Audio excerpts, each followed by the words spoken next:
le vendredi 12 mars, dans la continuité de la Journée internationale des droits des femmes, la PAFA initie un débat sur le thème « Leadership féminin et conditions sociales, focus sur les femmes haïtiennes de France ». Pour échanger sur le sujet, nous recevrons sur le plateau de H-Live Violande Toussaint, présidente de l'Association des femmes haïtiennes de France, ainsi que Patricia Salvaudon, entrepreneuse, créatrice de la marque Ayana by Tricia. Julienne Morisseau, présidente du club Zonta Paris Port-Royal Concorde, interviendra à distance. Et enfin, Wedline François-Pierre, consul général d'Haïti à Paris, adressera un message de circonstance.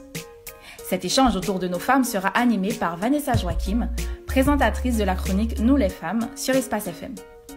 Rendez-vous le vendredi 12 mars de 19h à 21h sur H-Live TV, disponible sur les box Free, Bouygues et Orange, ou rejoignez-nous en live sur Facebook. Cet événement bénéficie du soutien du Consulat général d'Haïti à Paris. Bonjour à tous et à toutes et bienvenue à cette émission organisée par la PAFA. Je suis Vanessa Joachim et je serai avec vous jusqu'à 21h. Avec moi sur ce plateau, nous avons Patricia Salvaudon et Violande Toussaint. Bonsoir à vous toutes les deux. Bonsoir. Et nous aurons également Julienne Morisseau, présidente du club Zonta Paris Port-Royal Concorde, qui nous fera un petit message vidéo, ainsi que Wedline François-Pierre, consul général d'Haïti. Alors, le thème de cette émission, organisée par la PAFA, qui sera sous la forme d'une causerie, c'est leadership féminin et conditions sociales, focus sur les femmes haïtiennes de France. Et c'est une émission dans la continuité de la Journée internationale des droits de la femme qui a lieu le 8 mars dernier. Donc, mes invités sur le plateau sont Violande Toussaint. Bonsoir. Née en Haïti, oui. Tu arrives en France il y a une trentaine d'années comme réfugiée politique.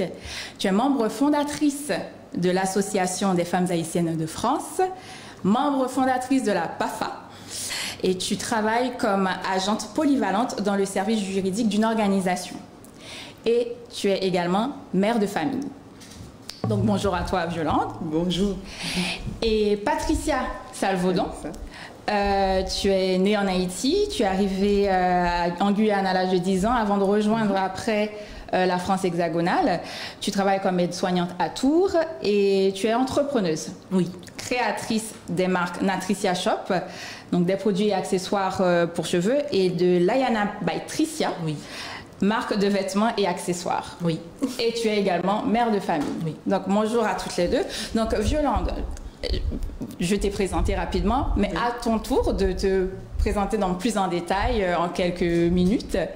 Bon, je vais dire merci à toi, Vanessa, à la PAFA, à tout, et merci à toute la communauté.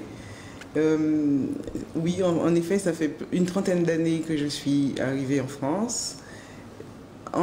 Pendant la période, on va dire, d'une transition, parce que c'était la transition avril. La France hexagonale. Continue. Oui. Donc, c'était une période assez trouble. J'ai essayé de m'insérer dans la société française. J'étais tout de suite dans la vie associative. Depuis toute petite, oui. Oui, toute petite. Et même en France, dès que je suis arrivée, la vie associative, les syndicats, l'université, tantôt en psycho à Paris 8, que je n'ai pas pu continuer. J'ai arrêté à la troisième année de licence, j'ai arrêté. À cette époque, c'était DUG, maîtrise, licence. J'ai arrêté, on va dire, à ce niveau-là. J'ai fait aussi une formation en tant qu'assistante juridique avec l'école Brunois, et j'ai fait plein de stages, j'ai fait plein de bénévolat, j'ai mon titre avec le CNAM, je continue des cours du soir. Donc je suis mère de 2 filles. Tu es également en formation, mais le plus important, tu es membre fondatrice de l'Association des femmes haïtiennes. Je fais partie des membres fondatrices de l'association, avec beaucoup de femmes de cette époque, parce qu'on ne voyait pas vraiment, c'est l'absence des femmes dans les lieux de décision, dans les discours, dans les lieux de pouvoir, on va dire, qui qui nous faisait défaut dans la communauté. On voyait d'emblée dans tous les lieux de débat tout ce qui se passait dans la communauté. Il y avait très peu de femmes et c'était toujours les mêmes. J'en faisais partie. Ah ben c'est tout à ton honneur. J'aurai peut-être le temps de citer quelques noms, s'il le faut, de toute cette organisation. Et cette association a été créée en 1993. Oui, de façon officielle. Oui. L'objectif, c'était d'essayer par les moyens divers et des activités variées d'encourager l'insertion sociale et professionnelle des femmes et la famille. Aujourd'hui, on dirait encourager le leadership des femmes parce que c'est l'absence des femmes qui faisait défaut, qu'elles réfléchissent pour qu'on puisse aider à cette réflexion que la femme est le pilier, c'est l'autre pilier d'une société et qu'il faut qu'elle soit pleinement consciente de son rôle. Parfait. Alors, je me tourne vers toi, Patricia, tu ne vas pas y écoper. Donc, donc toi, j'ai parlé brièvement de ton parcours. Maintenant, en fait, on est mieux servi que par soi-même. Donc, du coup, toi, tu es aide-soignante à Tours. Oui. Et aussi, tu as une activité d'entrepreneuriat. Oui. Et donc, parle-nous de cette activité et comment tu es venue. C'est parti d'une passion et d'un intérêt pour les accessoires, les cheveux et les vêtements. Donc, parle-nous un petit peu de ton parcours d'entrepreneuse. Alors, moi, j'ai commencé... mon activité est en deux parties. J'ai commencé par les produits capillaires suite à une passion et tout, parce que je cherchais à avoir des produits accessibles et souvent ils coûtaient assez cher. Alors, je me suis dit, allez hop, pour avoir au tarif fournisseur, je vais monter ma petite entreprise. Comme ça, j'avais accès à tous les produits en tarif fournisseur. Et aussi, je répondais aux besoins des femmes qui ont les cheveux naturels, qui ont décidé de ne plus défriser les cheveux. Ah oui, donc assez militant. Donc, que les boucler, les crépus, les friser. Oui, voilà. Donc, c'est parti comme ça. Et puis après, ma deuxième activité, qui est aussi... je suis créatrice de vêtements, de la marque Layana by Tricia. Et c'est arrivé pour la naissance de mon deuxième enfant. Parce que je m'ennuyais à la maison, parce que je n'avais pas l'habitude d'être à la maison, parce que j'ai toujours travaillé. Et comme je m'ennuyais, j'ai commencé à faire la couture, à recycler les jeans de mes enfants pour créer des accessoires. Et ensuite, en faisant ça, une de mes collègues m'a dit « Mais pourquoi tu ne t'inscris pas au marché de Noël et tout ce que tu fais, c'est sympa ?» Je lui ai dit, parce que je ne suis pas inscrite à la Chambre des métiers et tout ça, et de l'artisanat. Et dit, tu t'inscris parce que ma maman, c'est ce qu'elle fait. Et je me suis inscrite, c'est parti de là. Après, j'ai cherché à apprendre à faire plus de choses, de passer des accessoires aux vêtements, qui n'a pas été facile. Moi, je vais dire, j'ai un peu grandi dans ce milieu. Ma grand-mère en Haïti, elle était couturière. Ma maman, elle est couturière de métier aussi. Ma tante, elle est styliste en Haïti. Donc, tu as baigné dedans. Donc, j'ai toujours baigné dedans. J'ai toujours regardé faire ma famille. Donc, du coup, je me suis lancée. Et, puis, et il faut dire que tu n'as pas appris la couture. En fait, tu es autodidacte. Je ne suis pas diplômée en couture. J'ai cherché à me documenter. J'ai appris. Et ensuite, il y a les termes techniques. Je me suis acheté des bouquins pour apprendre les termes techniques. Sur, je sais pas moi, au niveau des plis, de plein de choses. Il y a des termes techniques, comment faire une fronce. On sait, en créole haïtien, on dit jupe-grégie. Donc ça, c'est jupe-grégie, mais je veux dire, après, il faut apprendre les bons termes exacts de la jupe à France. Donc, je me suis acheté les livres pour me documenter, mais j'ai appris comme ça, toute seule. Ouais, sur le tas. Sur le tas. Donc, c'est merveilleux. Donc, comme quoi, tout est possible à partir du moment qu'on a la volonté. Et c'est pour ça qu'on est là aujourd'hui.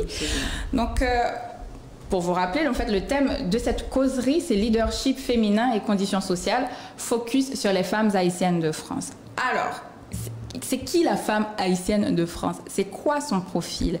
Elle a quel âge? Elle est de quelle catégorie socio-professionnelle? Est-ce qu'elle est chef d'entreprise? Est-ce qu'elle est salariée? Est-ce qu'elle est au chômage? C'est quoi sa situation familiale et matrimoniale? Donc, je me tourne vers toi, Patricia, toi qui es dans le milieu. Et alors, est-ce que tu peux nous présenter le portrait de cette femme haïtienne de la communauté haïtienne de France aujourd'hui? Bon, je vais m'excuser auprès des femmes quand même, mais je vais, par rapport à mon observation depuis les années 90 à ce jour, tout à fait, je peux dire que, en général, avant les années 90, on peut dire qu'avant les années 90 et la fin des années 90 à ce jour, il y avait plus une population d'étudiants en France. Essentiellement étudiants, qui venaient étudier, soit qui partaient vers les Amériques, ou qui restaient un petit peu en France, mais il n'y en avait pas beaucoup. Moi-même, quand je suis arrivée en France en 1988, j'ai dû faire des kilomètres, des mois avant de rencontrer vraiment des personnes de la communauté haïtienne. Des personnes de la communauté haïtienne. Il y avait des petites associations, il y avait mais il y en avait, on n'était pas, on pouvait nous compter aux environs de 25 000, 30 000, donc c'était pas beaucoup dans toute la France métropolitaine. Mais c'est pas pour les Antilles, c'est autre chose, mais pour la France métropolitaine, on était vraiment très peu. D'accord, donc cette première immigration, c'était une immigration d'étudiants. Oui, la première vague. Ouais, la première vague, c'était des étudiants. Et après le départ des Duvaliers, et entre le départ des Duvaliers et le départ d'Aristide, il va y avoir la grande masse des Haïtiens de toutes catégories. On va rencontrer des personnes de tout milieu. C'est très, très hétérogène. Des salariés, des étudiants, des familles qui se rapprochent, des rapprochements familial, etc. Et de ces salariés, nos femmes de la communauté. En général, ils sont en grande majorité dans les métiers de service. Dans les métiers de service, donc on a dit la restauration, aide à domicile, voilà. Les soins, la santé, l'accompagnement des familles, etc., etc. La grande majorité. Maintenant, on va voir à la fin des années 90 jusqu'à maintenant des nouvelles figures de femmes qui vont venir faire de longues études. Tout à fait. Et qui vont devenir des chefs d'entreprise, voire des leaders. Oui, parlons-en des chefs. Même les associations, on était les seules associations de femmes. Ah non, nous, de la communauté, donc tu m'apprends quelque chose. On était les seules associations de femmes jusqu'à il y a très peu, une dizaine d'années, qu'ils commencent à créer d'autres associations de femmes. Et je suis contente. Donc voilà, très présente dans le milieu associatif, mais attention, elles créent ces associations, ces femmes. Elles sont fondatrices, membres, fondatrices de ces associations. Oui. Effectivement. Mais... C'est ça qui est nouveau, parce qu'avant, on ne les voyait pas. On voyait que si, pour ceux qui savent, qui étaient là depuis longtemps, il y a un rapport de Madame Gazan qui expliquait aussi le constat que nous avons fait. Il y a des travaux, il y a des réflexions qui se sont portées là-dessus. Où sont les femmes haïtiennes ? Parce que quand il y avait les grands débats, on pouvait... En plus, il y a des noms que j'ai encore aujourd'hui dans ma tête. Il y avait Madame Adrienne, je me rappelle, il y avait Madame Dominique Sylvain, Rolène Jean-Louis, pardon, et moi-même. Il y avait quelques dizaines de femmes, et après on va créer cette association ensemble. Franchement, on pouvait compter. C'était les mêmes femmes, tout le temps les mêmes femmes. D'accord. Mais ça ne veut pas dire que dans d'autres occasions, ils n'étaient pas là. Hein. S'il y avait les fêtes, s'il y avait les balles, ou à l'église peut-être, il y avait plus de femmes et de familles. Mais sinon, dans les lieux de débat, dans les lieux de discussion, dans les lieux de, entre guillemets, lieux de pouvoir, on ne les voyait pas, ou très peu, ou c'était toujours les mêmes. Et dans les hautes sphères, en fait, elles sont salariées, mais elles ne sont pas dans le top management, nos femmes. Elles sont des salariés dans les services, dans le sanitaire social, mais pas vraiment dans le... Jusqu'à aujourd'hui. Bon, il y a un petit nombre. Oui, on va y venir. Et avec la nouvelle génération, ils travaillent. Des personnes qui veulent faire des études plus longues. C'est ça. Ça va arriver, ça commence à arriver. Mais maintenant, il y en a qui sont dans les milieux scolaires, dans l'éducation, etc. Dans l'art et la culture. Oui, dans l'art et la culture. On a des femmes aussi. Il y a des artistes. Maintenant, c'est beaucoup plus hétérogène. Et il y a notamment des femmes médecins. Oui, des femmes médecins. Oui, et à ton niveau, des femmes chefs d'entreprise maintenant. Oui. J'en ai rencontré beaucoup de femmes médecins. Oui, et chefs d'entreprise, entrepreneuses également, en fait, mais ce qu'on constate, effectivement, ce sont des femmes, elles sont localisées en général en Île-de-France et dans la restauration, dans la mode, en tant que chef d'entreprise. Et en général, on ne les voit pas dans les startups. Il n'y a pas des start-upeuses, des chefs de start-up, chefs de... j'ai rencontré quand même une femme qui est dans le bâtiment. Une jeune femme que j'étais toute contente. Je dis, vous êtes la seule que j'ai rencontrée jusqu'à présent. Ça ne veut pas dire qu'il n'y en a pas. Non, si. Mais en tout cas, j'étais toute contente. Ce jour-là, c'était vraiment... J'étais épatée. Je dis, une femme haïtienne, chef d'entreprise bâtiment. Non, mais c'est clair que c'est rare. C'est rare. Mais c'est très encourageant. Oui, c'est encourageant. On a fait quand même un pas. Il y a une évolution positive. Ouais. Mais le travail reste à faire. Alors, nous avions annoncé Julienne Morisseau, présidente du club Zonta Paris Port-Royal Concorde, qui nous a préparé qui ne pouvait pas être là, mais qui a tenu à nous préparer une vidéo. Le club Zonta Paris Port-Royal Concorde favorise l'accession des femmes à des postes du top management dans les filières dans lesquelles ces femmes sont sous-représentées, comme par exemple les sciences, la technologie, l'informatique. Donc, c'est parti pour la vidéo de Julienne. Bonjour, je suis Julienne Morisseau, franco-haïtienne née en Guyane française il y a bientôt 37 ans et évoluant à Paris aujourd'hui depuis 19 ans. J'exerce en tant que cadre supérieur, business développeur dans les nouvelles technologies, donc dans l'informatique, l'IT, depuis un petit peu plus d'une décennie. Et parallèlement à cela, je suis engagée sur les causes qui attrait à l'éducation pour tous et pour toutes, et l'égalité des droits des femmes et l'égalité des genres. Je suis actuellement présidente d'un club qui s'appelle le Zonta Club Paris Port-Royal Concorde, qui est un club service au même titre que le Rotary Club, au même titre que le Lions Club, au Sœurs Optimistes, et qui est membre du Zonta International.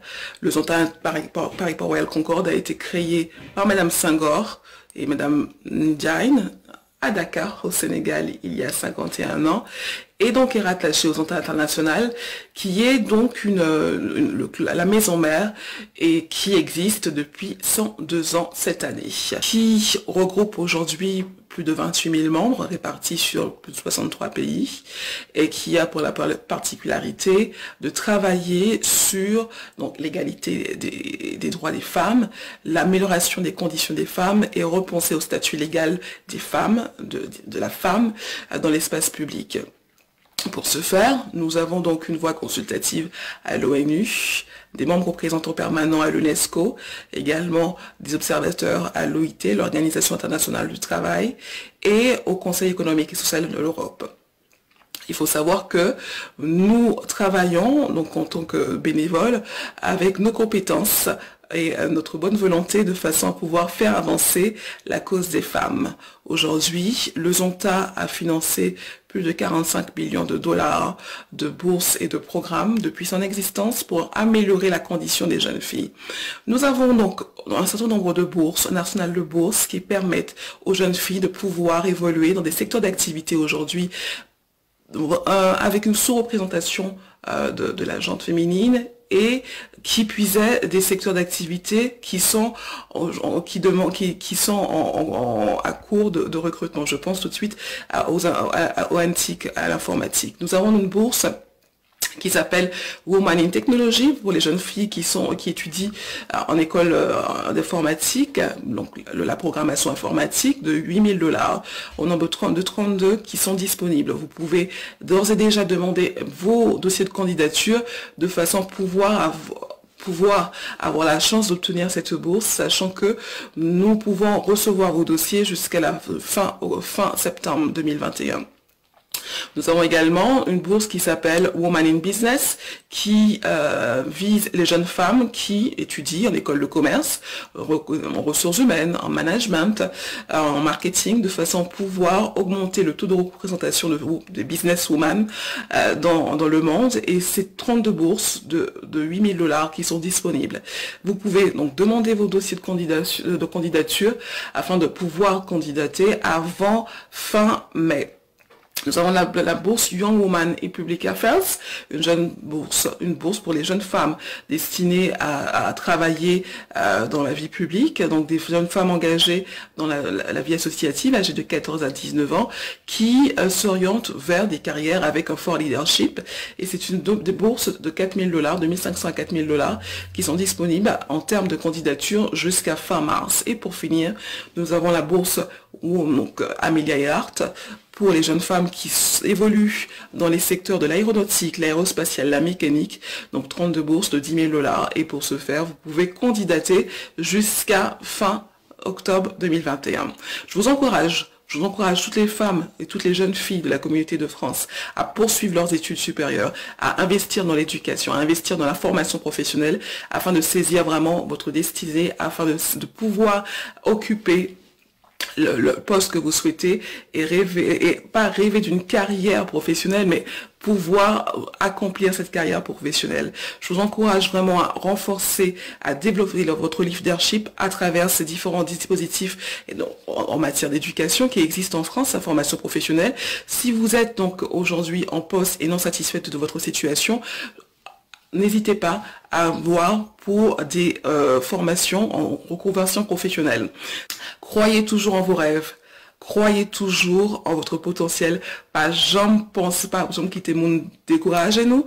Pas jamais quitter moun dissuader nous continuer projet que n'a pas accompli. Toujours croire en tête nous, mesdames. Toujours travail pour indépendance nous et toujours travail pour aller plus haut. Julienne Morisseau, merci. De retour sur le plateau avec Patricia Salvaudon et Violande Toussaint. Donc, suite à la vidéo de Julienne Morisseau, que nous remercions et que nous saluons au passage. Donc, nous sommes à l'émission organisée par la PAFA. Le thème, je vous le rappelle, c'est leadership féminin et conditions sociales, focus sur les femmes haïtiennes de France. Et là, je me tourne vers Patricia Salvaudon, chef d'entreprise, et tu es créatrice, je le rappelle, des marques Natricia Shop et de Layana by Tricia. Eh bien, alors comment on devient entrepreneuse et à quel moment ta passion pour les produits capillaires et aussi pour la couture, ton savoir-faire aussi en couture, est devenu, en fait, tous ces intérêts-là sont devenus quelque chose que tu pouvais transformer en entreprise, quoi.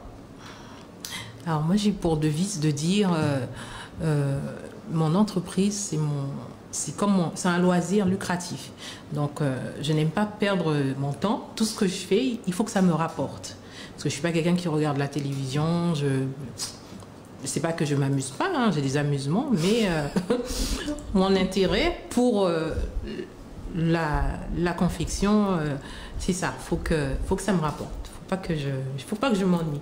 En fait, c'est l'ennui qui m'a emmenée vers la création de l'entreprise. Et c'est pour qui? Parce que tu es mère de famille, tu as ton activité salariale. Et est-ce que c'est pour qui et comment? Au départ, je commençais à faire des petits trucs comme ça pour le plaisir. Après, j'ai eu des personnes qui m'ont demandé à les acheter. Et donc, j'ai commencé à les vendre et c'est parti comme ça. Ça m'a permis d'acheter du matériel plus performant puisqu'à l'époque, j'ai débuté avec une petite machine à coudre que j'ai dû payer 179 €. Maintenant, j'ai un gros modèle à la maison. Et donc, ça m'a permis d'acheter du matériel par rapport aux commandes des personnes. Et puis, suite à des suggestions de mes clientes, comme j'avais déjà Natricia Shop, j'ai introduit mes accessoires sur le site Natricia Shop parce que elle me disait, mais tu as toujours des jolis accessoires dans les cheveux et tout, pourquoi tu n'en mets pas sur ton site? Donc, j'ai commencé à les intégrer sur le site et après, j'ai fini par dissocier les deux activités parce qu'il y a le côté où je suis inscrite à la chambre de commerce, il y a le côté où je suis inscrite à la chambre des métiers et de l'artisanat. Donc pour Natricia Shop, pour l'Ayana, je suis inscrite à la chambre de l'artisanat et la chambre des métiers et de l'artisanat. Donc c'est parti de là, ça m'a permis d'avoir accès, de participer à des salons et aussi en Touraine, de pouvoir représenter Haïti, de participer dans pas mal d'activités où j'étais la seule haïtienne, où souvent j'arrivais, j'étais parfois la seule noire. Ça ne me dérangeait pas, j'étais contente de partager, de montrer ce que je faisais. Parfois, il m'arrivait d'avoir des créations typiquement haïtiennes que je revendais. En Touraine, j'avais une clientèle caucasienne qui était vraiment intéressée par les produits. Oui, qui était intéressée par les vêtements. Et puis, j'ai aussi la communauté afro qui est intéressée par les produits capillaires. D'accord. Donc, je rappelle que Natricia Shop, il y a le site internet. www.natriciashop.com. Et en fait, ce sont des produits et accessoires pour cheveux. Pour cheveux, afro et métissés. Afro et métissés, s'il vous plaît. L'Ayana by Tricia, c'est une autre marque. Oui. C'est une marque de vêtements. De vêtements, c'est une marque déposée. Cousu par tes soins. Oui. D'ailleurs, ce que je porte aujourd'hui, c'est une veste faite par mes soins. Qui est très belle en fait. J'aime bien porter ce que je fais parce que quand même on est représentatif de ça. Ouais, tu es la vitrine de ce que tu fais. Et moi aussi je porte une de tes créations qui date en plus, qui date et qui tient la route. C'est de Natricia Shop. Ça date. Alors donc en fait ton parcours est inspirant dans la mesure où effectivement tout le monde peut y arriver parce que tu n'as pas fait de formation spécifique en entrepreneuriat, tu n'as pas de... je dirais quand j'ai commencé, la formation n'était pas obligatoire. Maintenant, si on regarde sur tous les sites internet, sur les réseaux sociaux, hein, on voit plein de personnes qui vous proposent comment lancer votre activité, comment faire ci, comment faire ça. Et en fait, si vous n'avez pas d'intérêt pour ce que vous faites, vous n'avez pas la passion, vous aurez beau suivre plein de cours de marketing, suivre toutes sortes de formations, mais il y a aussi la passion dans ce que vous faites. Il y a de se dire, bon, je pourrais échouer, mais non. Il faut se dire, voilà, je vais commencer comme ça, petit à petit. Petit à petit, il faut se lancer. Je finirai par devenir une grosse entreprise. Oh ben, c'est tout le mal qu'on peut te souhaiter, Patricia.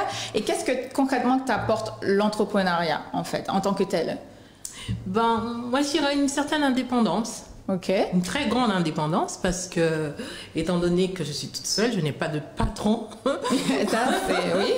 Je n'ai pas de patron, j'ai personne qui va me dicter ma conduite. Et c'est vrai que ce côté indépendant de travailler, de laisser parler mon imagination sur ce que je fais, n'est pas quelqu'un qui va me dire tiens, aujourd'hui, on va travailler sur ce modèle de patron. Alors qu'aujourd'hui, si j'ai envie de faire que des jupes, je ferai que des jupes. Donc, il y a une certaine liberté dans l'entrepreneuriat. Cette liberté-là dans l'entrepreneuriat, de travailler seul. Et pour soi-même, et de faire ce qu'on souhaite. Et puis d'être toujours chic aussi, parce qu'on porte. Moi, je porte avant tout ce que je fais tout le temps. Bien entendu. Alors, on l'évoquait il y a pas tout à l'heure avec toi, Violande, et Julienne Morisseau l'a évoqué dans sa vidéo. En fait, il y a un manque de visibilité des femmes dans les espaces de discussion et d'échange, et donc du coup de pouvoir. Est-ce que, et cette question s'adresse à vous deux, Patricia et Violande, est-ce qu'il s'agit d'un manque de volonté des femmes ou est-ce que c'est un héritage culturel? Et je commence par toi, Violande. Je dirais, on est modelé depuis l'intérieur de nos maisons jusqu'au plus profond de nous-mêmes. Donc, on retransmet inconsciemment ou consciemment toute cette formation qu'on a pu acquérir au fil des temps, avec surtout les femmes, puisqu'on transmet, on passe plus de temps avec nos enfants, de moins en moins vrai aujourd'hui parce qu'il y a de plus en plus d'hommes un peu plus impliqués, mais c'est toujours très fortement ancré sur uniquement les épaules de la femme de s'occuper complètement de l'éducation des enfants.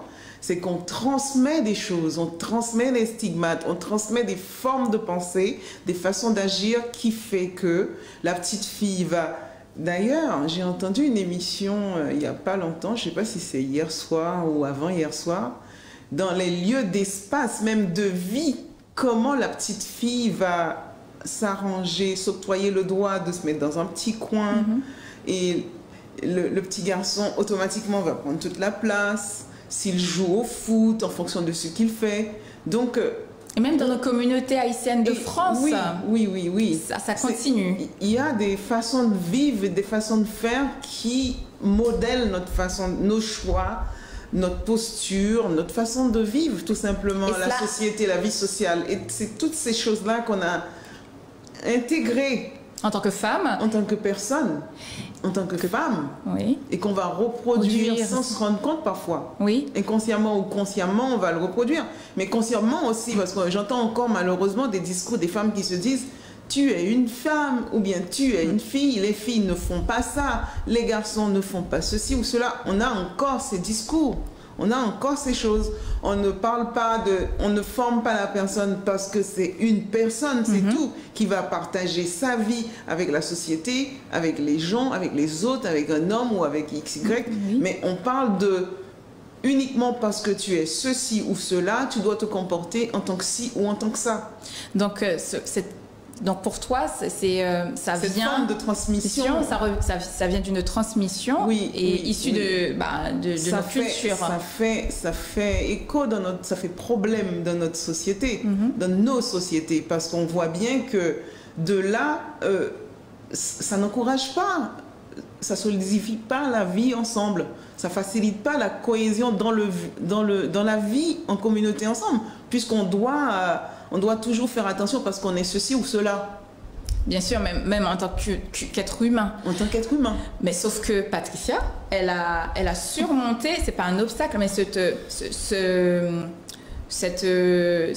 héritage, en fait, si on veut dire, pour devenir femme entrepreneuse. Pour compléter ce que vient de dire Madame Toussaint, eh ben, il y a aussi ce côté où, dans nos éducations en Haïti, il y a toujours ce positionnement, on va dire, oui, la femme mariée ne peut pas faire ça. Il y a ce truc-là.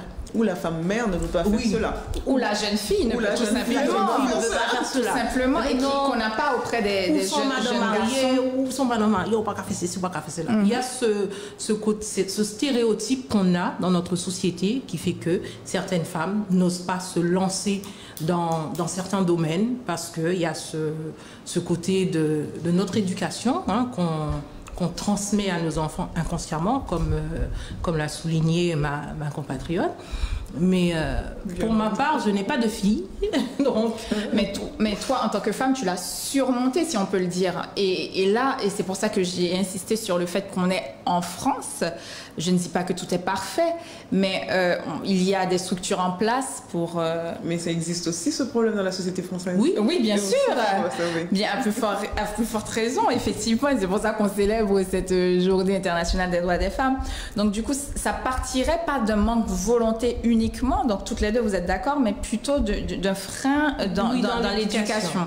Après, moi, j'ai un parcours différent. Moi, j'ai grandi dans une famille où j'ai 7 frères. Donc, en tant que... J'ai 7 frères, donc en tant que fille... J'ai beaucoup de frères aussi. En tant que fille, il faut aussi, grande sœur, affirmer son autorité, affirmer qu'on est là, on est présente, quoi. Pourtant, j'ai un grand frère, hein, souvent on me prend pour l'aîné, alors que non, pas du tout. C'est parce que j'ai su prendre cet avantage-là de me dire, bon, je suis entourée de garçons et c'est pas pour autant que je vais me laisser écraser parce que j'ai que des frères. Moi, j'ai eu une chance inouïe, hein.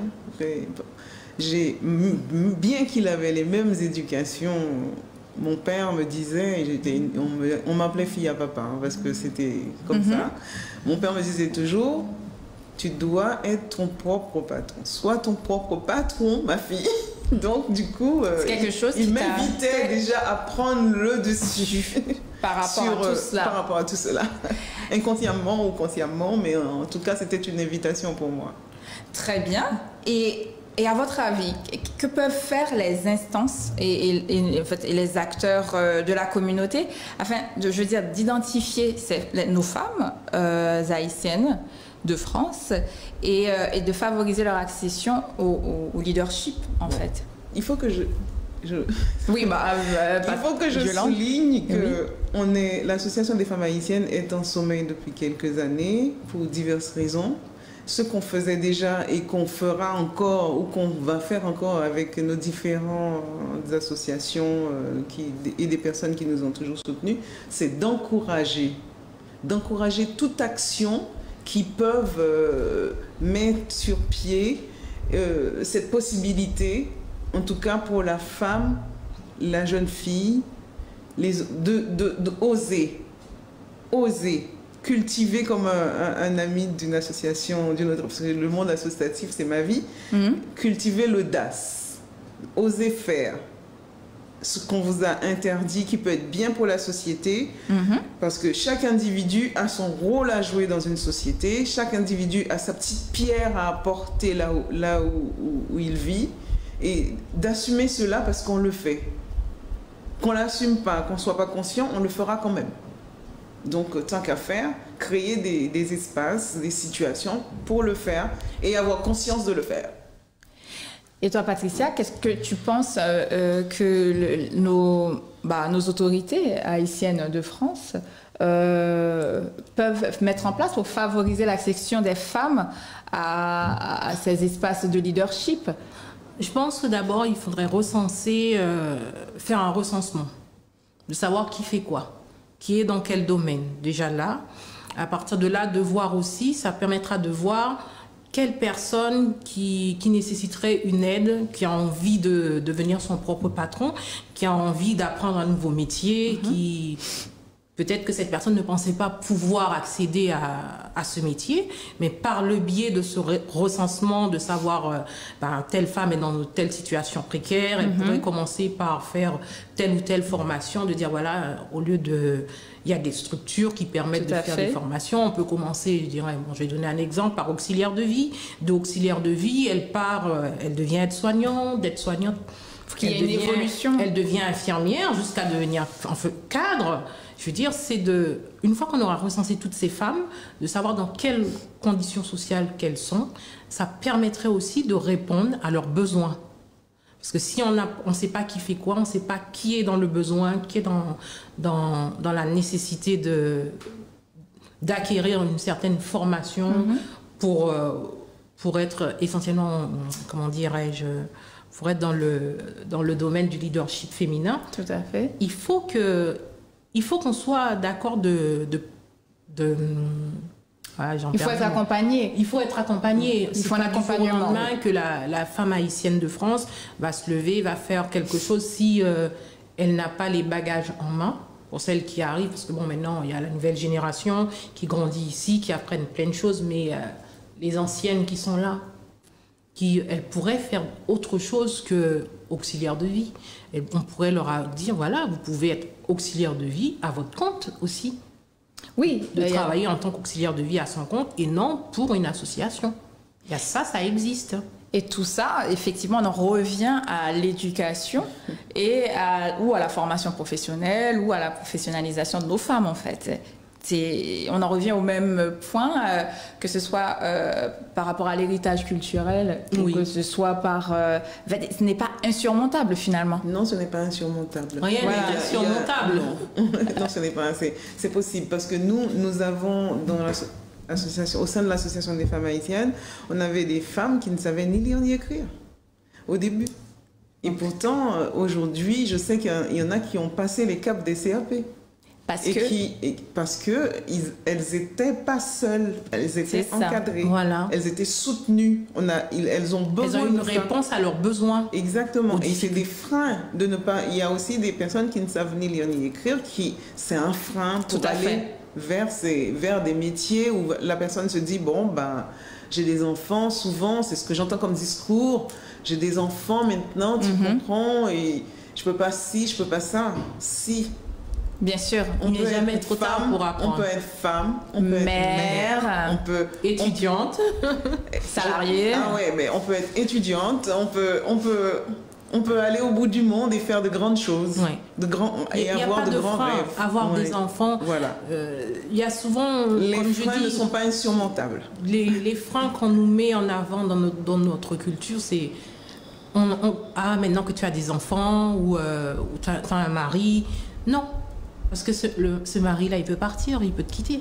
Mais si tu as une formation, tu as quelque chose en plus, tu seras indépendante. Tu ne dépendras pas de cet homme. Ou voilà, tu seras indépendante, tu pourras avancer mieux dans la vie avec des bagages solides. Et même en étant avec cet homme-là, on sait très bien que les familles qui réussissent souvent bien, mieux, c'est quand les deux, dans ce contrat de vivre ensemble, ils peuvent faire des choses ensemble et évoluer ensemble, toute la famille, pourquoi pas? C'est possible. Oui. Sur ces belles paroles, nous allons écouter le message de notre consul général, Madame Wedeline François-Pierre, qui nous a préparé une vidéo.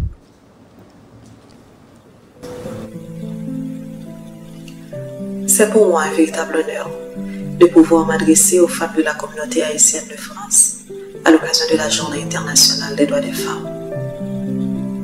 Je souhaite tout d'abord remercier les membres de la PAFA pour cet événement qui met le focus sur le leadership féminin ainsi que sur les femmes haïtiennes de France. Les femmes méritent qu'on parle d'elles. Elles méritent que les yeux du monde, les nôtres, soient tournés vers elles, car elles jouent un rôle prépondérant en matière de cohésion et de consolidation sociale. Je profite de ce moment pour rappeler aux femmes qu'elles ont beaucoup à faire avant que leurs droits soient un sujet classé. Le respect des droits des femmes et de l'égalité de genre reste encore d'actualité.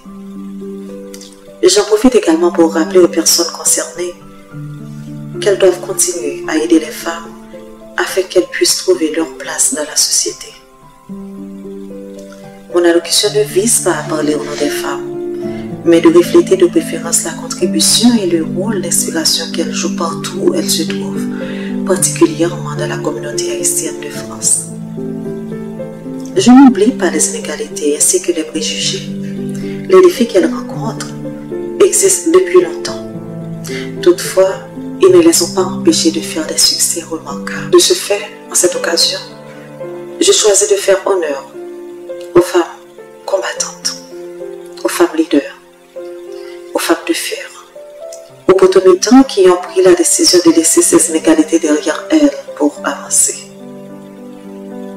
Je vais profiter de même occasion pour monter chapeau bien bas devant encourager chaque femme qui a fait un travail qui est positif dans la communauté. Moi, je fais nous connaître que le travail n'a fait à pas de prix. Et il est vraiment important pour nous quitter les lumières qui n'en ont, éclairer chemin l'autre qui peut côté pour mettre des pieds. Nous ne pouvons pas imaginer combien de travail n'a fait, quel impact sur des milliers de monde qui comptent sur nous.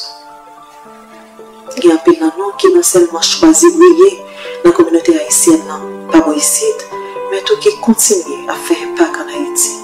Chapeau bas mon nom. C'est pas seule femme qui entre dans le combat ça. Je salue le courage et la détermination de chaque garçon qui rejoint nous dans l'aide ça et qui révèle le même genre avec toute femme. Nous gagnons un monde côté toute femme, tout garçon égal. Mesdames, courage nous, travail nous, pas de prix. Vous êtes des héroïnes. Et j'espère vraiment que le débat de cet après-midi portera des fruits et contribuera à promouvoir les intérêts de la femme. Je vous souhaite bon débat, mais surtout bon combat. Je vous remercie de votre aimable attention et je vous dis à très bientôt. De retour sur le plateau avec Patricia Salvaudon, qui je rappelle est créatrice des marques Natricia Shop et Layana by Tricia. Je regarde toujours mes papiers pour être sûre de dire, les bons, de prononcer de la bonne manière. Et je suis avec Violande Toussaint et qui est une des membres fondatrices de l'Association des femmes haïtiennes de France.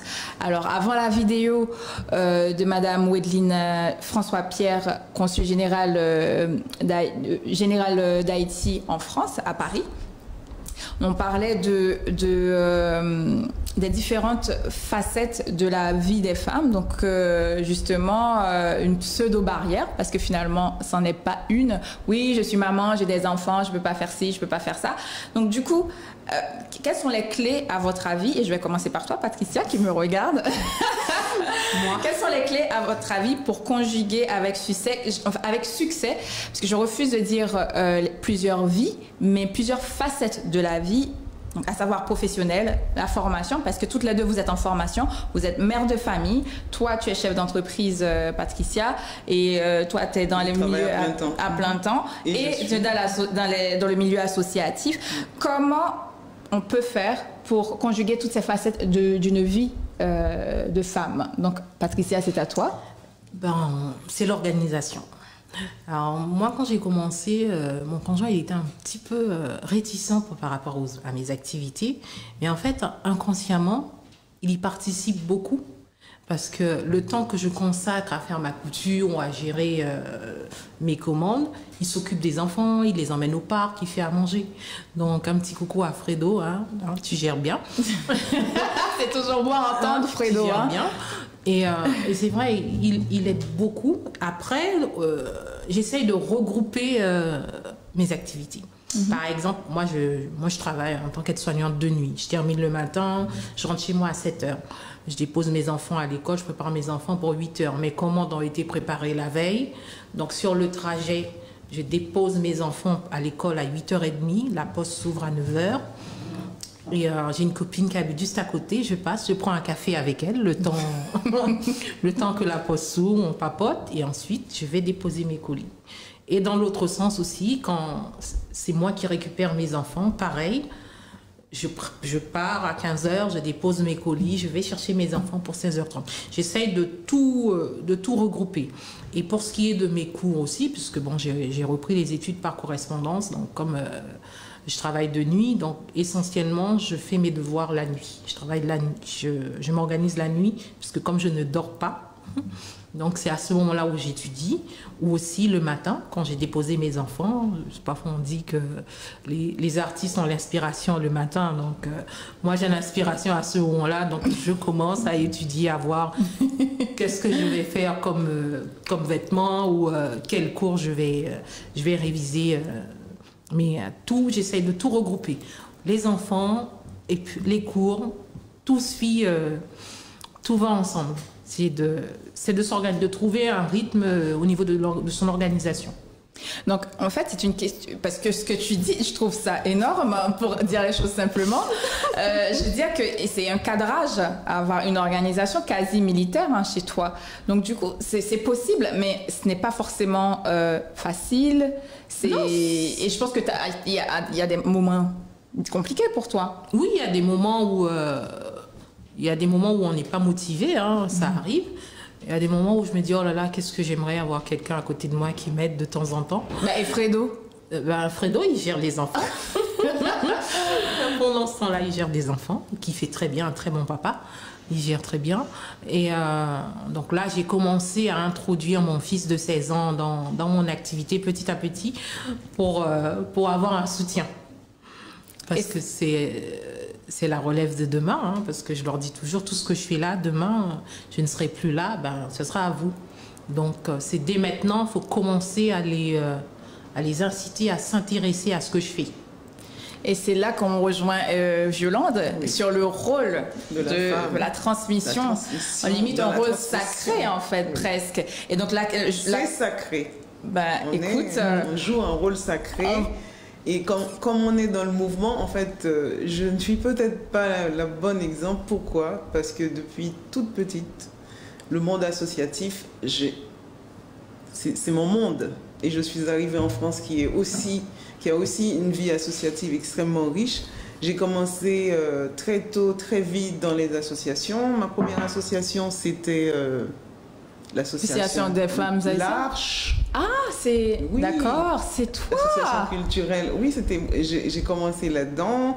On faisait du théâtre, D'accord. on faisait plein de choses, on faisait plein d'activités culturelles.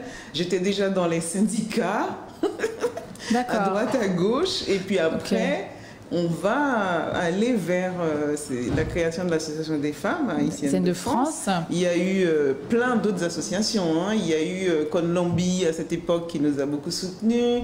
Il y a Agence haïtienne de développement local aussi au même moment qui nous a beaucoup soutenus. Il y a eu la Maison départementale de l'Outre-mer des Hauts-de-Seine avec Cosefba qui a soutenu nos activités. Parce qu'on faisait beaucoup d'activités à cette époque.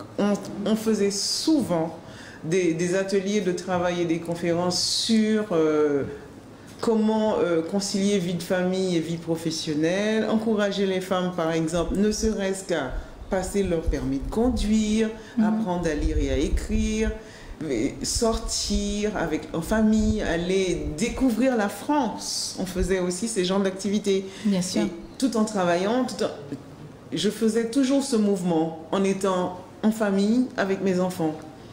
Je peux aller à une conférence. Je me rappelle ma fille aînée qui a 26 ans. Je l'ai allaitée à une conférence de Angela Davis et Angela Shaw qui se faisait sur justement le pouvoir économique des femmes qui se faisait à Montreuil.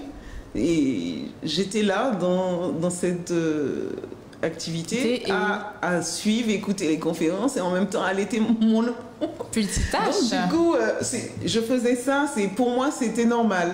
Mais quand je commence à réfléchir à toutes les sommes d'efforts pour organiser tout ça, je me suis dit mais je suis dans un mouvement, c'est normal que pour moi c'est évident, mais quand j'entends, je parle avec les autres femmes, il y a une femme latino, je crois que c'est une péruvienne, qui a chiffré le travail des femmes dans une journée. Dans une vie, une femme a des milliers de vies, je ne sais pas combien, une valse à 4 ans, 5 ans, je ne sais pas, mais on ne pourrait pas nous payer si on devrait chiffrer effectivement le travail d'une femme. Non, mais bien sûr. Mais on a le devoir de travailler sur cette conscience de la chose. Il faut qu'on soit conscient que si on veut une société plus juste, un monde où on doit faire attention pour ne pas arriver à chaque fois à créer une loi pour que les choses se règlent, il faut déjà qu'on commence par nous-mêmes. C'est ça le défi. C'est de recentrer sa vision du monde, sa façon de voir la vie, la société, les formes de société que nous ne voulons plus avoir, inégalitaires, parce que ces genres de choses ne créent que des inégalités. Donc pour toi, un monde, une société, donc à plus forte raison la nôtre, la société haïtienne, où le rôle des femmes est pris au sérieux, est valorisé, c'est un gage d'une évolution en fait globale de tous les êtres humains en fait, finalement. Oui, comme ça, le droit de l'homme ou le droit des individus ne sera plus un leurre, parce qu'on transmet dès le berceau à nos enfants, on transmet des choses. On transmet tout, comme la souffrance aussi, on peut le transmettre. Bien sûr. Donc, mais en fait, quand on part de ce principe, c'est que c'est une charge lourde pour la femme quand même. On parle déjà de charge mentale, mais je veux dire, c'est une responsabilité, pas une charge, une responsabilité importante sur la transmission, comme tu le dis, que ce soit de l'éducation et de la culture. C'est l'intérêt pour lequel que la femme, elle doit être pleinement consciente. D'accord, si elle de son rôle. L'enjeu c'est là. Il faut que les femmes du monde soient conscientes de ça. Eh bien, donc, c'est entendu, hein, c'est pas rentré dans les oreilles d'une sourde ou de sourdes. Donc, à votre avis, partant de ce rôle-là, est-ce que notre communauté haïtienne de France, est-ce qu'elle a des femmes, des figures fortes qui peuvent servir de modèle d'inspiration, à part vous, hein, donc voilà, on ne veut pas dire ben non, ben Patricia ou Yolande. Ah donc, il y en a plein. Oui, voilà, donc ben toi, Yolande. Il y en a plein. Pour moi, il y a Carole Doxy, je ne sais pas si vous connaissez, la présidente de l'association APA, les petits amis, qui gère, qui s'occupe depuis des années, depuis 15 ans, environ une quinzaine d'années, d'un centre d'accueil à Salagnac, qui accueille des enfants qui sont en difficulté, des enfants qui n'ont plus de parents, des enfants qui sont en maltraitance dans la domesticité. Donc, chapeau. Il y a plein de femmes de la communauté. Il y a Madame Béranger qui est au service de la communauté à l'ambassade d'Haïti en France depuis des années. Ce sont des femmes... oui, ce sont des femmes pour moi qui... Il y a aussi des femmes de la Maison d'Haïti qui font un travail énorme. Oui, continue. Donc, il y a pas mal de femmes. Il y a aussi les artistes femmes. Il y a... je pourrais citer à n'en plus finir. Hein. Il y a plein de femmes. Il y a aussi Dominique Sylvain qui faisait les cours d'alphabétisation. Donc, toutes ces femmes-là, ce sont des modèles à suivre, pour ne pas dire des modèles à... Moi, dans la communauté haïtienne de France, mon modèle, hein, je l'appelle toujours mon mentor parce que c'est elle qui m'a introduit dans certains milieux, hein, c'est Kessita, de Kessita Modèle, qui m'a invité à plusieurs reprises à participer dans des salons sur Paris, alors qu'habituellement je participe souvent dans des salons en Touraine, hein, dans la région où j'habite, et je la salue d'ailleurs, hein, parce que grâce à elle, d'ailleurs, je pense que grâce à elle que je suis ici aujourd'hui, parce que c'est une femme qui m'a beaucoup inspirée, qui m'a beaucoup aidée à voir des choses différemment dans l'entrepreneuriat aussi. Donc, je salue mon mentor, Kessita Madaleno. Très bien, donc on ne peut pas dire, comme pas mal de gens le prétendent, qu'il n'y a pas de modèle. En fait, nos femmes, nos filles, nos jeunes filles, même nos jeunes hommes, n'ont pas de modèle dans notre communauté haïtienne de France. On peut pas, c'est la solution, c'est la réponse facile et simple. Et on en a des femmes. Peut-être qu'on n'en entend pas parler. Et c'est là aussi où la visibilité des femmes, on en revient à ce qu'on déplore. Donc la visibilité, donc l'absence de nos femmes dans ces espaces de discussion et de débat. Mais il y a pas mal de femmes qui font des choses, que ce soit au niveau associatif, oui, comme toi. Et là, on va revenir sur l'Association des femmes haïtiennes de France, que tu as dit qui était en veille. Eh bien, pourquoi c'est en veille? Et est-ce qu'il y a un projet de relancer cette association, de la réveiller? Pourquoi c'est en veille? Quand on a mené des actions pendant des années, souvent, on peut aussi rencontrer des difficultés qui fait que cette action-là a besoin de souffle, d'un nouveau souffle. On a suivi un parcours qui, dans le temps, enfin, on était complètement des bénévoles. Et la vie associative, entre-temps, s'est professionnalisée vers les entreprises d'association. Ok. Et beaucoup de nos femmes avaient leurs propres défis, leurs propres enjeux. Et en plus, il y en a pas mal qui sont partis ailleurs, faire leur vie, vers d'autres projets. Il y en a beaucoup qui sont devenus des artistes, qui devaient se déplacer beaucoup. On peut trouver ponctuellement des personnes pour porter une action, mais on trouve difficilement des personnes pour garder cette action dans le temps. C'est toujours dans les associations, ceux qui y sont, ils savent que c'est toujours un petit groupe qui va tenir, qui va porter jusqu'au bout. Par souci d'éthique, je suis toujours bénévole dans les associations, mais j'ai arrêté certaines activités en attendant qu'on fasse à nouveau les élections, etc., pour reprendre les activités. Voilà. Donc là, c'est l'occasion, en fait. Donc l'idée, c'est que tu ne peut ou ne souhaite pas porter toute l'activité de cette association toute seule. Et je ne peux pas non plus. Donc tu n'as pas voilà, tu ne peux pas. C'est pas crédible et je peux pas. Il y a trop de choses à faire dans cette association. Donc l'idée aujourd'hui, peut-être pour la réveiller, c'est de trouver des gens qui souhaitent donner un peu de leur temps et de leur énergie pour réveiller, en fait, pour relancer cette association, parce que finalement, elle n'a pas disparu, elle est juste en sommeil. Avait c'est un cri d'appel, en fait. C'est un appel donc, pour cette association, parce que qui avait un rôle important, en fait, dans l'insertion sociale des femmes, de nos femmes. Et ça rejoint ce que l'on disait, c'est l'accompagnement de ces femmes-là. On parle d'éducation dans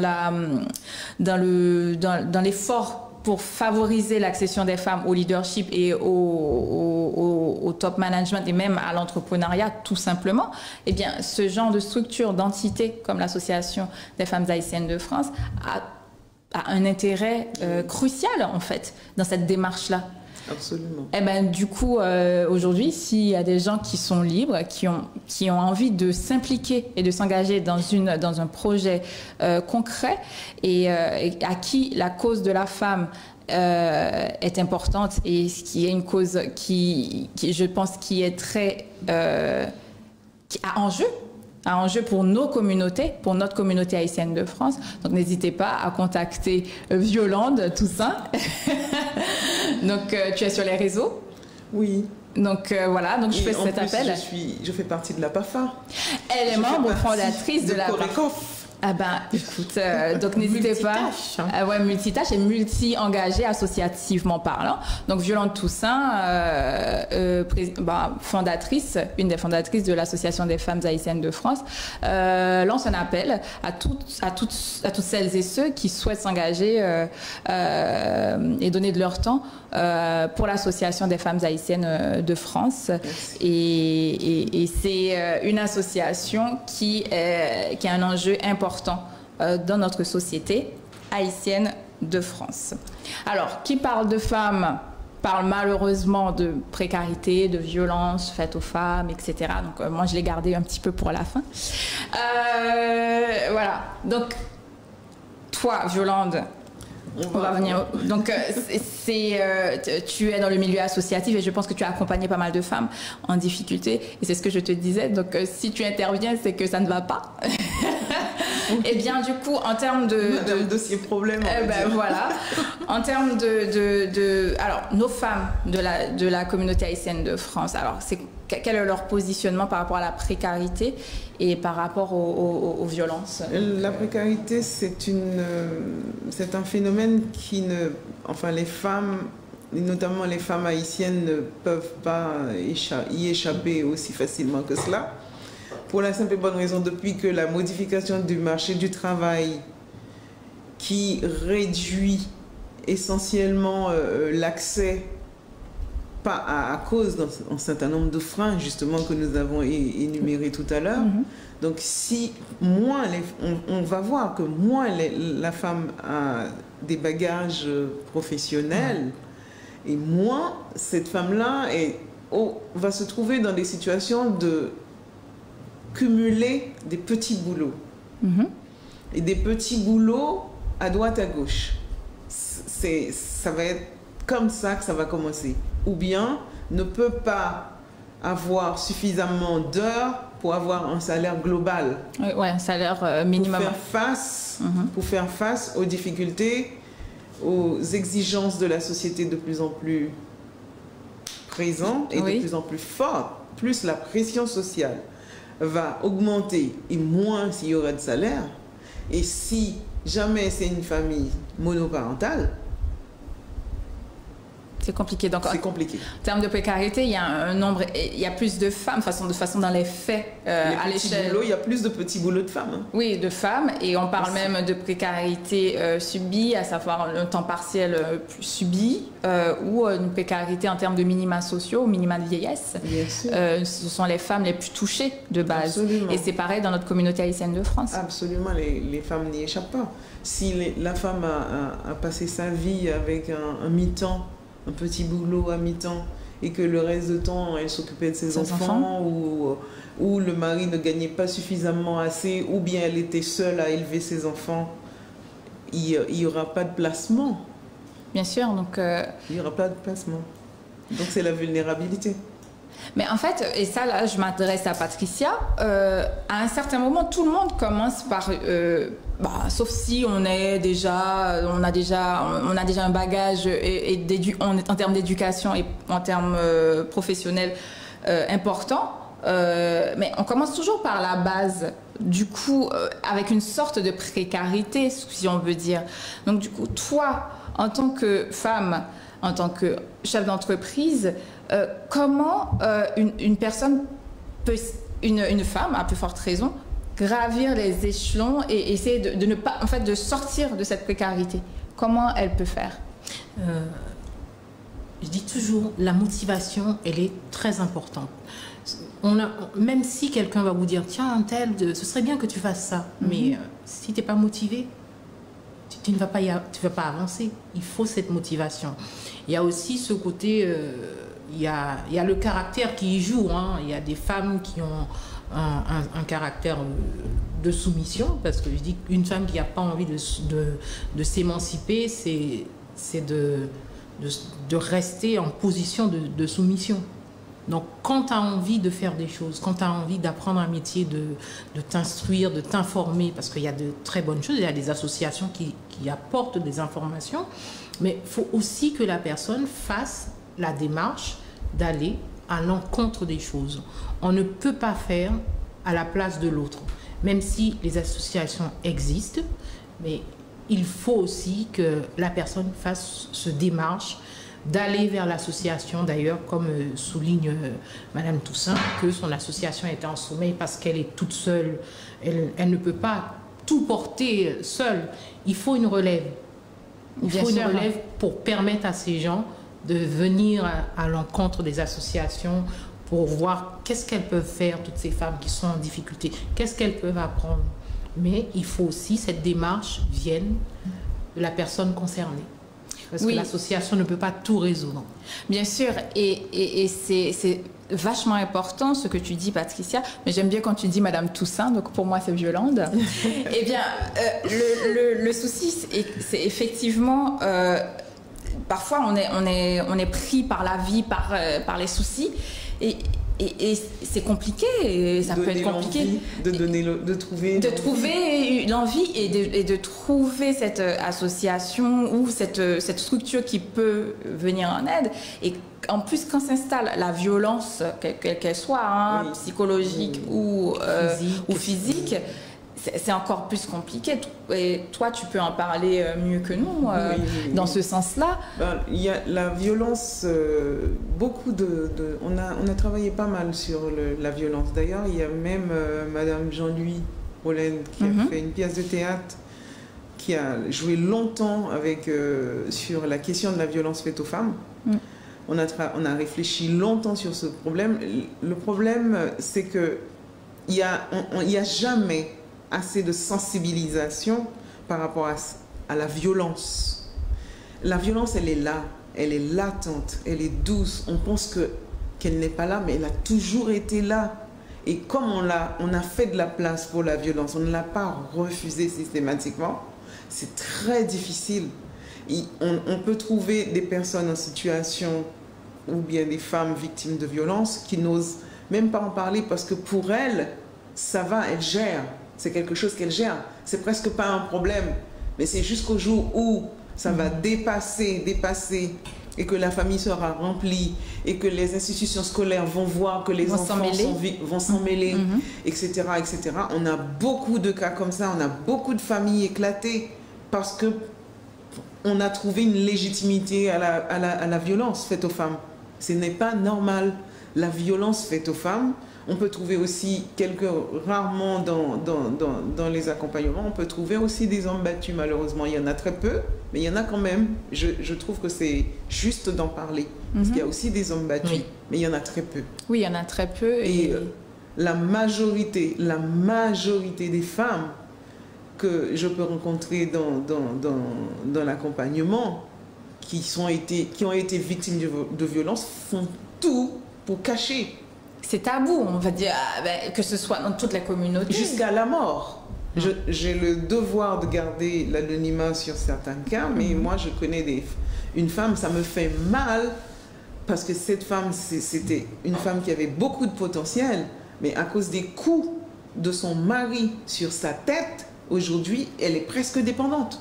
Et c'est totalement désastreux et malheureux. C'est totalement désastreux et malheureux parce qu'il y a toute une famille derrière. Il y a des enfants derrière, il y a plein de gens qui souffrent. Est-ce qu'on peut dire, par rapport à ton expérience, que la violence domestique ou conjugale sont plus fréquentes dans nos communautés haïtiennes de France, ou c'est quelque chose de global ou pas?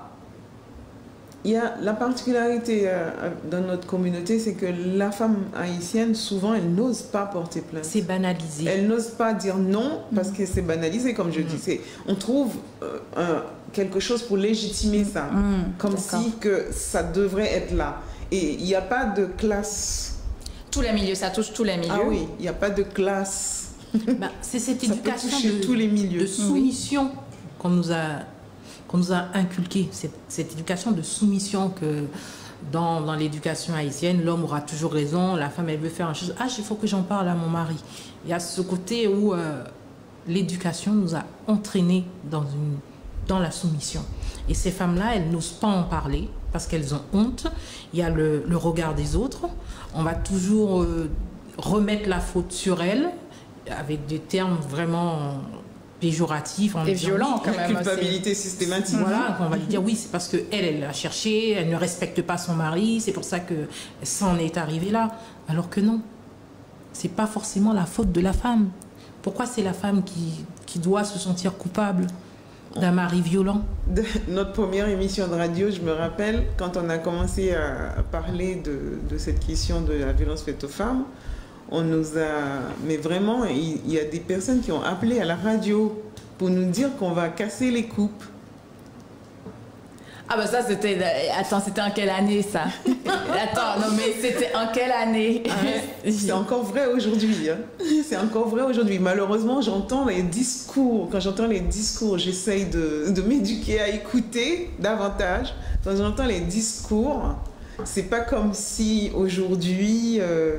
on était... Non, aujourd'hui, on en parle plus. Aujourd'hui, on peut plus facilement porter plainte ou chercher des structures pour avoir de l'aide si on est prêt à être aidé. Parce qu'il y a ça aussi. Le fait d'être prêt à être aidé et ne pas être aidé. Moi, il y a une assistante sociale qui m'avait dit un jour pour une femme que son mari avait versé de l'eau de Javel sur cette personne. Mais elle n'était pas prête à ne pas vivre avec le monsieur, même si c'était comme ça. Mais il y a une forme de déni, est-ce que c'est lié? Elle n'était pas prête non plus à dire non, elle n'était pas prête non plus parce que quand elle se sentait menacée et qu'elle venait demander de l'aide, on avait envie de l'aider à trouver un foyer. Et après, la société a dit violente, arrête. Elle n'est pas prête, c'est pas ce qu'elle veut. Le lendemain, je vais tout de suite avoir la confirmation de fait.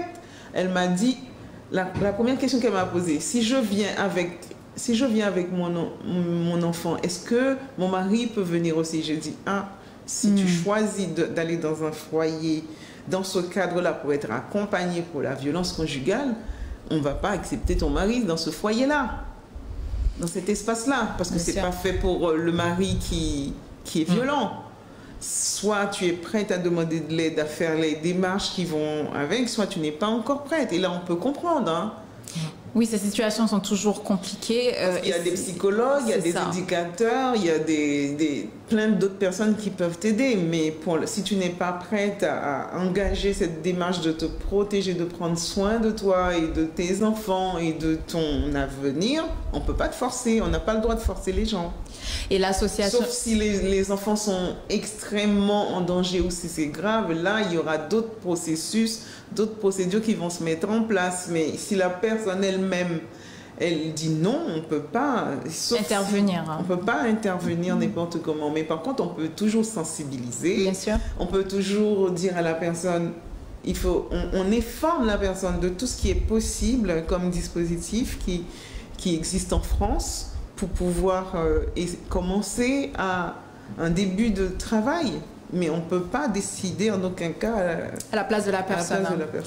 Donc, et c'est là où le rôle de l'Association des femmes haïtiennes de France ou de tout autre type de l'association de venir en aide aux femmes dans ces situations très, très difficiles et complexes. Et puis il y a autre chose d'accompagnement. Et c'est là où l'aide et le temps des personnes, des bénévoles, c'est très important. Et là encore, on réitère cet appel pour cette association. Et on en revient également à l'éducation par rapport à ces violences, à cette précarité. Et c'est très important. Et Julienne Morisseau est très claire là-dessus. L'éducation.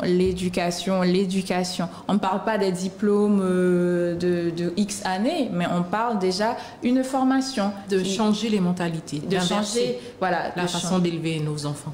Totalement. Les enfants, les futurs maris de demain, les futures femmes de demain, de leur dire, voilà, le premier coup, c'est dès le départ, c'est non, c'est stop.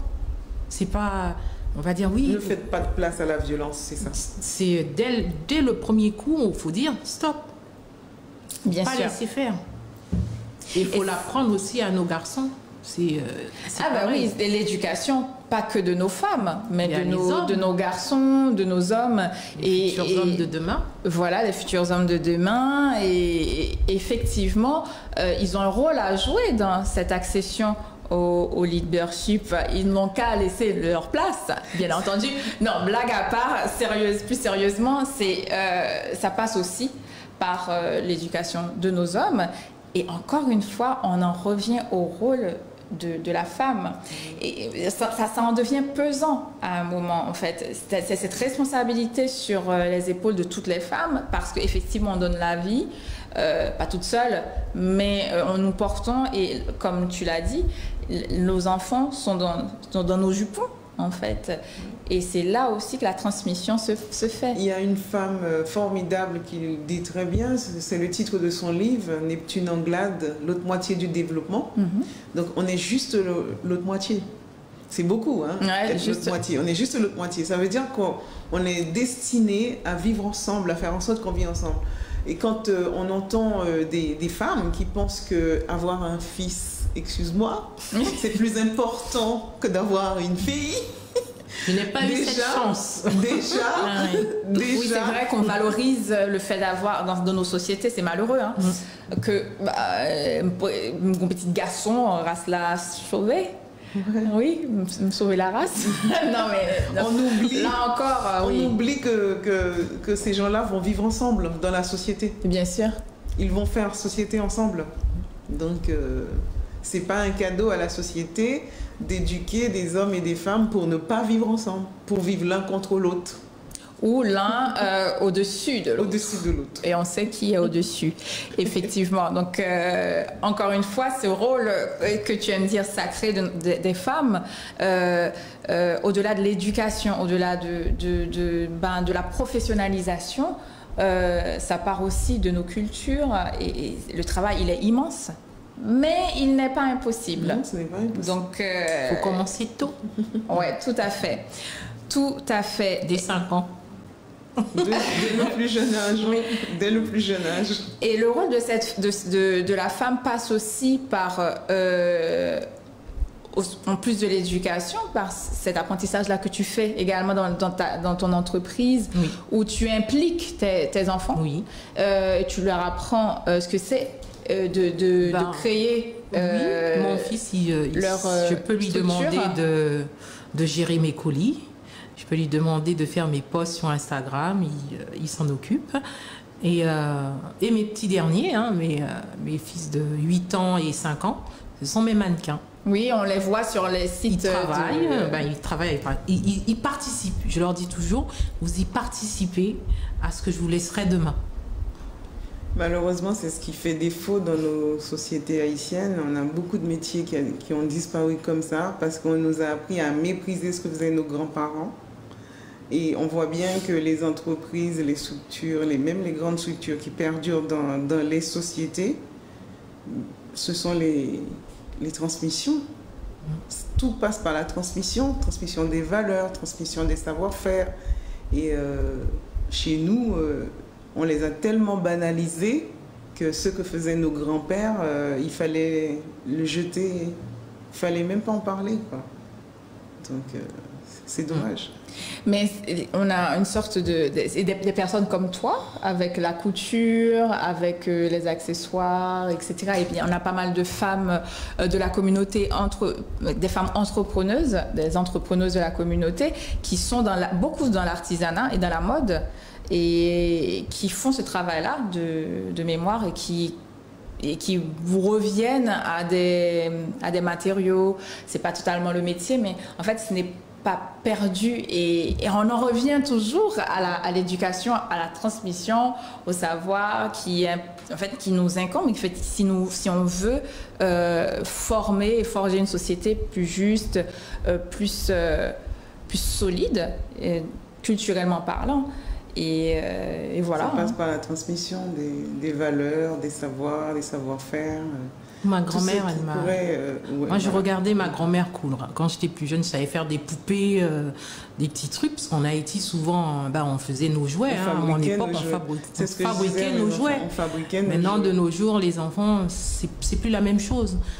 Moi, je sais, quand je vais en Haïti, je ramène toujours un jouet que je vais acheter au champ de masse pour mes enfants, parce que je trouve que c'est formidable. Et je dis, tiens, tu sais, regarde ça, des petites voitures comme ça. Autrefois, quand j'étais plus jeune, je savais en faire. Maintenant, je ne sais plus.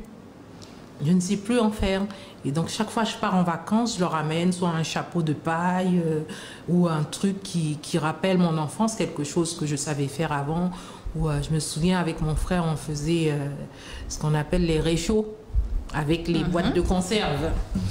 On faisait griller des animaux, des bestiaux, là, quand on était enfant. Les insectes, on faisait notre petit réchaud avec des boîtes de conserve. Maintenant, demande à un jeune en Haïti de faire ça maintenant. C'est fini, ça n'existe plus. Les petits tap-tap faits en ferraille. Avant, c'était les enfants qui les faisaient. Mais les jeux ont changé aujourd'hui. Oui, il y a pas mal d'écrans, effectivement. Et puis nos enfants, ils grandissent, de la communauté, ils grandissent en France. Et c'est vrai qu'il pourrait y avoir une déperdition, effectivement. Oui. Donc là aussi, le travail. J'essaie de garder ce petit truc de transmettre. Oui, le travail de transmission, ça passe aussi par enfants, ça. Même s'il y a un certain refus, parce que c'est pas facile, parce que les enfants, parfois, ils sont réticents au partage culturel des parents. Ils grandissent ici. On leur parle d'un pays, pour eux, qui est à l'autre bout du monde, qu'ils ne connaissent pas. Mes enfants n'ont jamais été en Haïti, sauf mon fils aîné. Les autres, non. Mais tout le temps, je leur en parle. Ils commencent tout juste à dire 2-3 mots en créole, mais bon. Et c'est aussi le rôle des deux parents, en fait. Mais chez moi, c'est le créole et il n'y a que moi qui parle. D'ailleurs, mes enfants, ils aiment dire, de toute façon, il n'y a que toi qui parles une langue que personne ne comprend. Je dis si, vous comprenez quand même. Mais en fait, à un moment, ils vont l'accepter et ils vont l'intégrer. Ils commencent à dire quelques mots. Bien sûr. Donc, je vous remercie toutes les deux pour votre présence. Merci et puis pour votre intervention. Merci à toi, Violande Toussaint. Merci à toi, Patricia. Merci. Et nous allons accueillir Madame Esther Saint-Ville, présidente de la PAFA, qui va nous faire une allocution. Nous accueillons avec plaisir. Et c'est une femme à la tête d'une association, une femme leader, donc le leadership des associations. Et elle va nous présenter,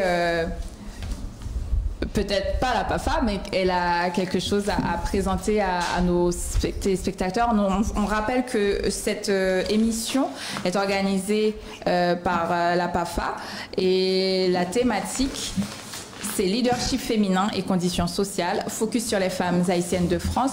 Nous avons accueilli sur le plateau Patricia Salvaudon-Violande Toussaint et aussi Julienne Morisseau, présidente du club Zonta Paris Port-Royal Concorde, et qui a intervenu par vidéo, et notre consul général d'Haïti à Paris, Madame Wedeline François-Pierre, qui nous a adressé un message par vidéo.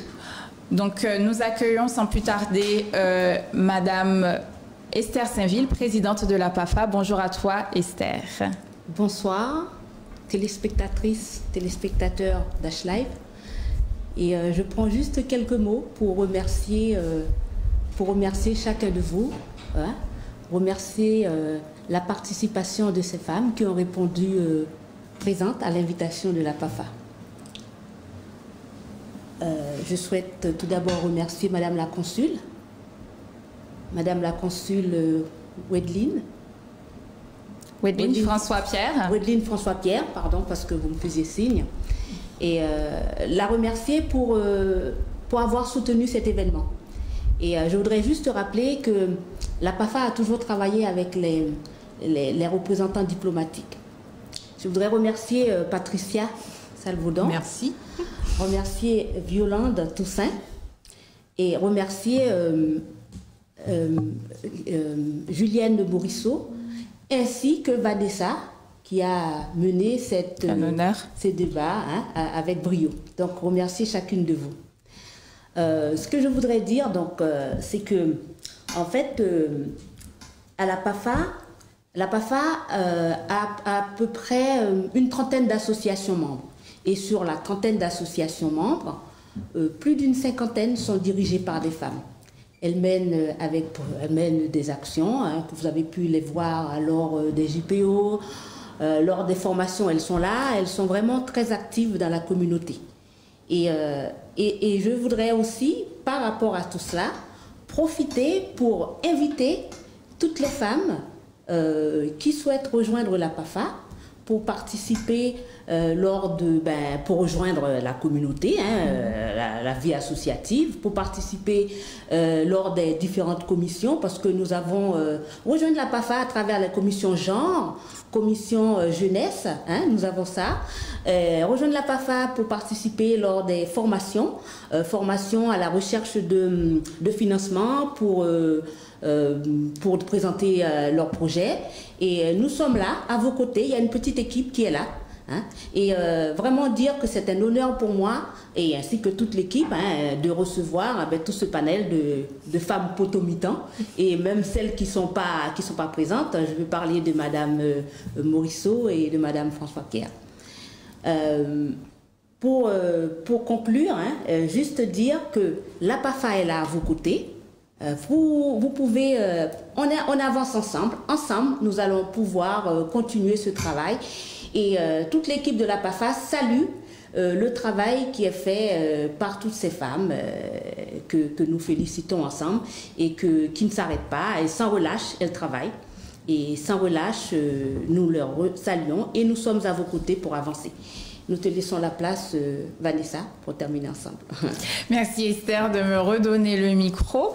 Et c'est avec toi, on conclura avec une petite question pour toi, Patricia. Parce que, en fait, ton parcours est intéressant, ne serait-ce que par rapport à la création de ton entreprise et de tes marques. Est-ce que tu peux nous dire aujourd'hui par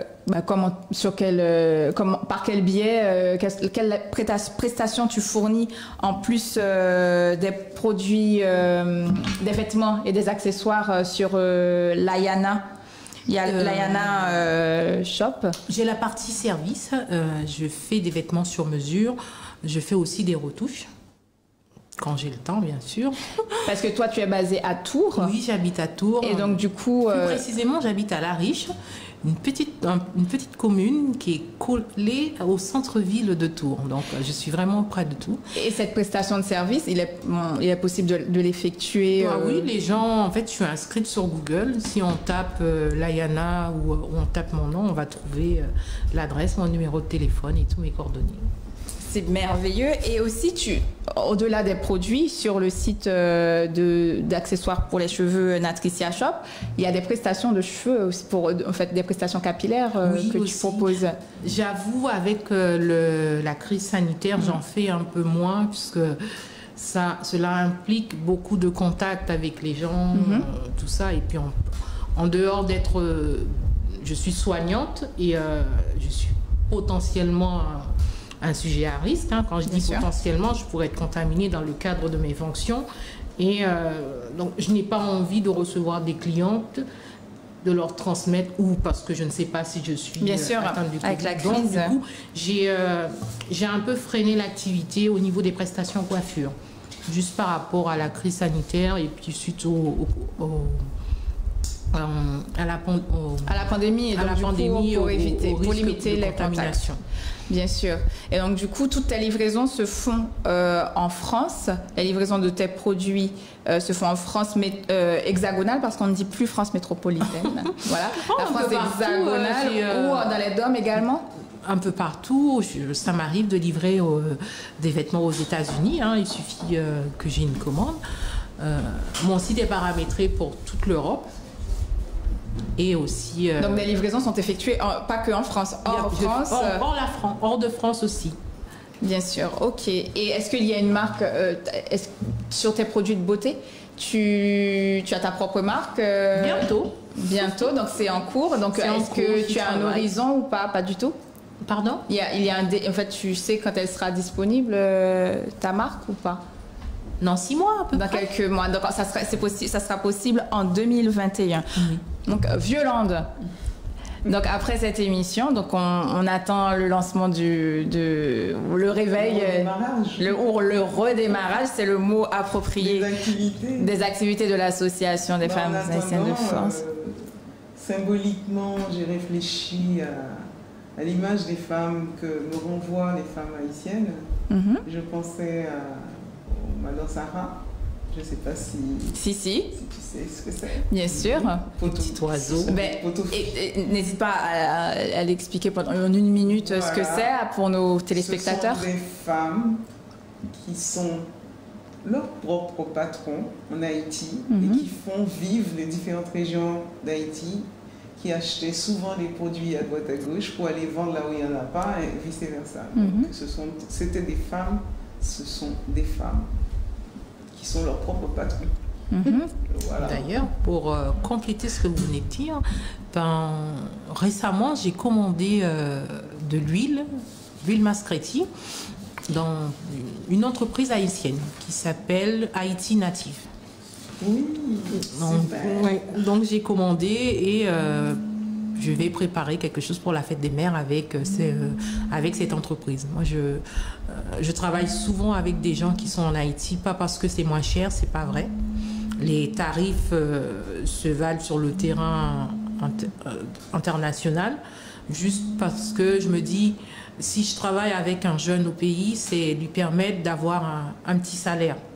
Si j'achète un produit chez un producteur local, un producteur haïtien, je sais que cette huile, ils embauchent des gens pour travailler dans la plantation. Donc ça permet de... un emploi qui est créé. C'est un emploi qui favorise la production locale. Moi j'encourage certaines personnes qui veulent acheter de l'huile Mascretti. Hein. Il y a une entreprise haïtienne qui en fait. Vous pouvez commander. Moi je l'ai commandé directement d'Haïti. Je l'ai reçu en 1 semaine. Hein. Une semaine à peu près. Oui, comme cela. Moi, je reste, hein, même mon graphiste, photographe, quand j'ai besoin de quelque chose, quand je vais en Haïti, j'ai mon petit réseau. J'ai mon petit réseau de personnes. Il faut qu'elles bien sachent sûr qu'elles sont là. Oui, parce que je trouve que c'est important. C'est pas parce que c'est pas qu'on paye moins cher, mais ça permet de donner un emploi. Les gens, ils n'ont pas un emploi fixe qui dit qu'ils sont payés tous les mois, comme nous ici, quand on travaille. Parfois, ils vont avoir 6 mois qu'ils n'ont pas été payés, mais ils continuent à faire ce travail parce qu'ils se disent « Oh, je vais être payé à un moment donné, si je n'ai rien ». Donc moi, j'encourage aussi aux gens qui vivent à la diaspora de faire travailler les gens qui sont en Haïti, parce qu'ils en ont besoin. Et c'est ainsi que, sur cette belle parole, que nous terminons l'émission. Je vois qu'Esther me fait signe. Alors Esther, le micro est à toi. Oui, en fait, c'était juste pour dire, pour rappeler les contacts de la PAFA, puisque bon, il y a Patricia qui n'a pas encore son site, donc c'est pour vous rappeler aux jeunes femmes et aux femmes de la communauté, de la PAFA, qui peuvent faire le nécessaire pour nous rejoindre. Donc je vais rappeler, il y a le contact PAFA, gmail.com. Et rappeler aussi qu'actuellement, avec la PAFA et quelques membres de ces quelques associations membres, dont Rêvons pour Haïti, c'est une association qui est dirigée par une femme. Il y a l'association Kiskia Bijoux et Web, on en parle, ainsi que ADENAC. Nous avons mis en place une collecte de serviettes. Hein. Bon, là, je voulais en parler. De dire que cette collecte, elle a démarré le 8 mars, elle est en cours. Ça, vous pourrez le trouver sur le site de la PAFA. Il y a plusieurs lieux de distribution qui sont là. Et n'hésitez pas, si vous avez besoin de plus d'informations, contactez-nous et vous aurez toutes les informations. Merci à vous, mesdames Potomita qui étaient là. Merci de l'invitation. Vraiment. Merci à toi, Esther Saint-Ville, présidente de la PAFA. Merci à toi, Violante Toussaint, fondatrice de l'Association des femmes haïtiennes de France. Et merci à toi, Patricia Salvaudon, entrepreneuse et de Natricia Shop et Layana by Tricia. Oui. Et de marques de produits capillaires et de vêtements et d'accessoires. Donc, merci à vous, chers téléspectateurs et téléspectatrices. Et merci pour votre écoute. Et soyez solidaires avec nous, les femmes de la communauté haïtienne de France. Elles sont, leur rôle et leur place dans la société est nécessaire pour l'évolution de nos communautés dans le bon sens. Merci à vous. Passez une très bonne soirée et à très bientôt. Le vendredi 12 mars, dans la continuité de la Journée internationale des droits des femmes, la PAFA initie un débat sur le thème « Leadership féminin et conditions sociales, focus sur les femmes haïtiennes de France ». Pour échanger sur le sujet, nous recevrons sur le plateau de H-Live Violante Toussaint, présidente de l'Association des femmes haïtiennes de France, ainsi que Patricia Salvaudon, entrepreneuse, créatrice de la marque Ayana by Tricia. Julienne Morisseau, présidente du club Zonta Paris Port-Royal Concorde, interviendra à distance. Et enfin, Wedline François-Pierre, consul général d'Haïti à Paris, adressera un message de circonstance. Cet échange autour de nos femmes sera animé par Vanessa Joachim, présentatrice de la chronique Nous les femmes sur Espace FM. Rendez-vous le vendredi 12 mars de 19h à 21h sur H-Live TV, disponible sur les box Free, Bouygues et Orange, ou rejoignez-nous en live sur Facebook. Cet événement bénéficie du soutien du Consulat général d'Haïti à Paris.